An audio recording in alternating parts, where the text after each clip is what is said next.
किसी राज्य में एक प्रतापी राजा हुआ करता था। वो राजा रोज सुबह उठकर पूजा पाठ करता और गरीबों को दान देता। अपने इस उदार व्यवहार और दया की भावना की वजह से राजा पूरी जनता में बहुत लोकप्रिय हो गया था। रोज सुबह दरबार खुलते ही राजा के यहाँ गरीब और भिखारियों की लंबी लाइन लग जाती थी। राजा हर इंसान को संतुष्ट करके भेजते थे। किशन और गोपाल नाम के दो गरीब भिखारी रोज राजा के यहाँ दान लेने आते। राजा जब किशन को दान देता तो किशन राजा की बहुत वाहवाही करता और राजा को दुआएं देता। वही जब राजा गोपाल को दान देता तो वह हर बार एक ही बात बोलता, हे ईश्वर तू बड़ा दयालु है, तूने मुझे इतना सब कुछ दिया। राजा को उसकी बात थोड़ी बुरी लगती। राजा सोचता कि दान मैं देता हूँ और ये गुणगान उस ईश्वर का करता है। एक दिन राजकुमारी का जन्मदिन था। उस दिन राजा ने दिल खोल कर दान दिया।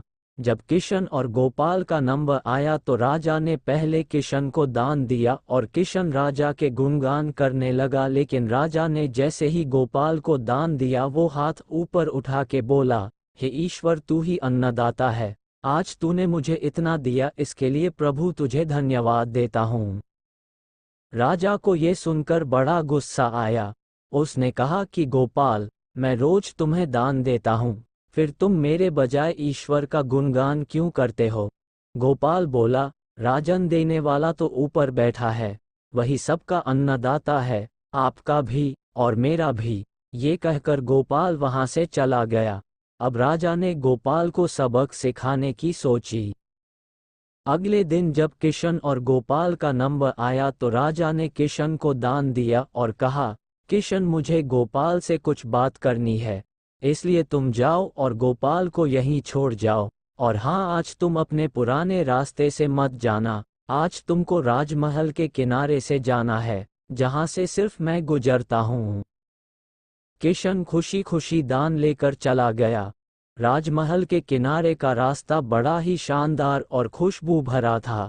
संयोग से राजा ने उस रास्ते में एक चांदी के सिक्कों से भरा घड़ा रखवा दिया था। लेकिन किशन आज अपनी मस्ती में मस्त था। वो सोच रहा था कि राजा की मुझ पर बड़ी कृपा हुई है, जो मुझको अपने राजमहल के रास्ते से गुजारा। यहाँ से तो मैं अगर आंख बंद करके भी चलूं तो भी कोई परेशानी नहीं होगी। यही सोचकर किशन आंखें बंद करके रास्ते से गुजर गया, लेकिन उसकी नज़र चांदी के सिक्कों से भरे घड़े पर नहीं पड़ी। थोड़ी देर बाद राजा ने गोपाल से कहा कि अब तुम जाओ, क्योंकि किशन अब जा चुका होगा, लेकिन तुमको भी उसी रास्ते से जाना है जिससे किशन गया है। गोपाल धीमे कदमों से ईश्वर का धन्यवाद करते हुए आगे बढ़ चला। अभी थोड़ी दूर ही गया होगा कि उसकी नज़र चांदी के सिक्कों से भरे घड़े पर पड़ी। गोपाल घड़ा पाकर बड़ा खुश हुआ। उसने कहा, ईश्वर तेरी मुझ पर बड़ी अनुकंपा है, तूने मुझे इतना धन दिया। और वो घड़ा लेकर घर चला गया।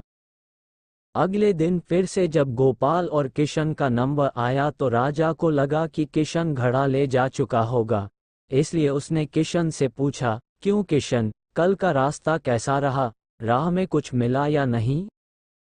किशन ने कहा, महाराज रास्ता इतना सुंदर था कि मैं तो आंखें बंद करके घर चला गया, लेकिन कुछ मिला तो नहीं।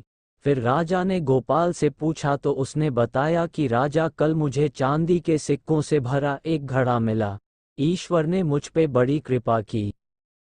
राजा किशन से बड़ा गुस्सा हुआ। उसने कहा कि आज मैं तुझे धन नहीं दूंगा बल्कि एक तरबूज दूंगा।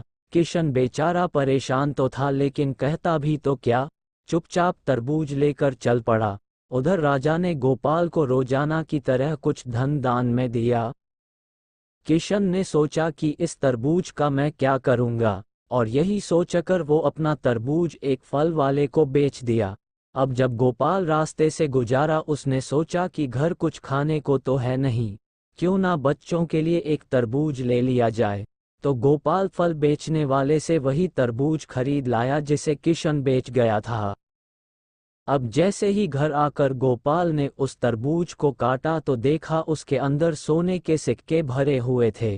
गोपाल ये देखकर बड़ा प्रसन्न हुआ और ईश्वर का धन्यवाद देते हुए बोला, हे ईश्वर, आज तूने मेरी गरीबी दूर कर दी, तू बड़ा दयालु है, सबका अन्नदाता है।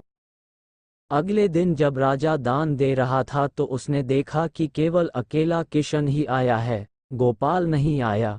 उसने किशन से पूछा तो किशन ने बताया कि कल भगवान की कृपा से गोपाल को एक तरबूज मिला, जिसके अंदर सोने के सिक्के भरे हुए थे। वह गोपाल तो अब संपन्न इंसान हो चुका है। किशन की बात सुनकर राजा ने भी अपने हाथ आसमान की ओर उठाए और बोला, हे ईश्वर, वाकई तू ही अन्नदाता है, मैं तो मात्र एक जरिया हूँ, तू ही सबका पालनहार है। राजा को अब सारी बात समझ आ चुकी थी। दोस्तों, कैसी लगी आपको हमारी ये प्रेरक कहानी? अपने विचार जरूर व्यक्त करें। नीचे कमेंट बॉक्स में जाएं और अपने विचार हमें लिखकर जरूर भेजें। और ऐसी ही प्रेरक कहानियाँ देखने के लिए मेरी चैनल द देव मोटिवेशन को सब्सक्राइब कर लीजिए। धन्यवाद।